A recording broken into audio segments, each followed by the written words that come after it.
Hello guys! For today's video, mag-unbox ulit tayo ng aking collection sa aking kitchen. So actually guys, eto kasi, ino-unti-unti ko. Kasi nga, talaga nga namang nagagamit natin siya sa kitchen. And kagaya ko, nagluluto ako ng ulam. So, isa po aking mga collection. Pero ito, hindi siya connected sa pagtitinda ko ng ulam. Pero connected siya sa isang bagay. So, basta na natin guys. Basta natin siya. Sabihin na kulas na ito. Matagal na itong na-deliver. Matagal ko na siyang na-order. Pero hindi ko pa siya ni-review. Kasi, nagda-doubt ako dun sa aking paglalagyan. Pero, as napasok ko sa kanyang mga, sa kanyang mga review, ano naman daw, matibay naman daw ang kanya, parang magnetic na nagkakapita ko. So, here we go guys. Dahil hindi ko maintindihan. China sa hindi siya maintindihan, pero ito yung kanya itsura. Actually, ito guys, para siyang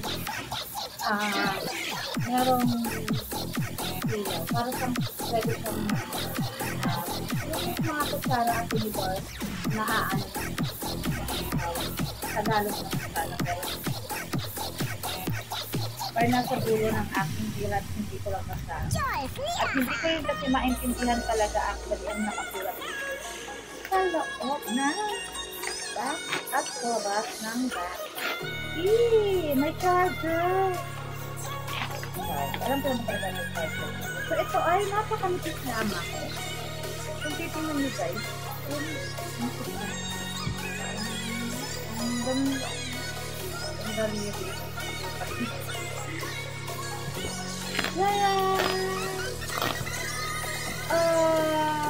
Ito yung kanyang map.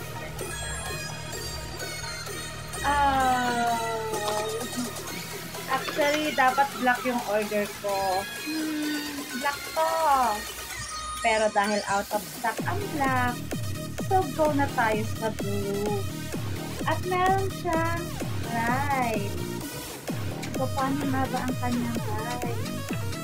So, ito guys, yung sinasabi ko. Meron siyang manual.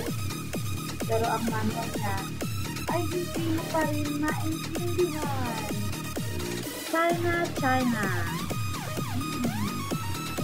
Alex Gola. Best smile. Napakaganda ni Alex ko. The sweetest smile. So, ayan. Chinese kasi, so hindi ko maintindihan. So, sa pagkakaintindi ko lang, eto, tatanggalan natin ng plastic dito, then ididikit natin sa ating wall or sa ating tile, depende kung saan natin siya ilalagay, depende po sa inyo. So, meron siya, ayan, dito ilalagay yung kutsara at saka ito, meron siyang divider or division dito sa loob, kutsara, unitor, or kung ano yung ilagay. So, meron siyang parang cooler here. And ito yung kanyang power. Wow! Ganyan siya guys. Meron siyang charger actually. So, ang ganda niya. Ano this? Ito lang talaga siya. Ano this? Pero, computer. So, try natin maglagay ng kutsara at tinidor. Ang ganda guys! Ang likod niya, ganito. So, ito yung pinakatandikot niya. Ganon. Lagayan ko ng tsinelas. Gaganyan lang yan. Tapos, ayun. Didikit ko lang siya sa lagayan niya. Kunyari, ito yung dinding. Ganon lang. So, ito pala yung nag-aano na siya guys, pang puta. Hindi mo na kailangang anihin yung kutsara. Ipakuluan.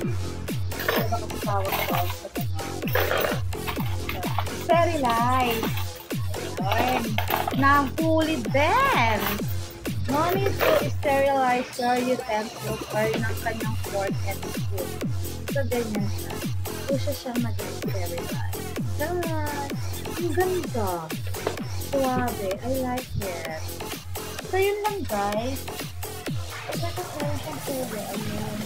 Pagka basa yung inyong mga kutsara, so meron siyang nagparamdam tawag ito sa akin guys. Meron siyang ganito.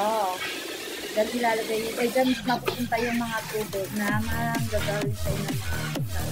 So, napaka-good. Very, very good. Pero ako dahil naman wala pa hindi ko muna ikakabit ko sa aking hindi. Pag-uwi na lang muna. So yun lang guys, pinakita ko lang ang aking bagong kitchen organizer or ang aking kitchen hack. So yun lang guys. Bye everyone. Sobrang ganda, promise. Bye na kayo sa Shopee or sa Lazada. Bye. Good night everyone.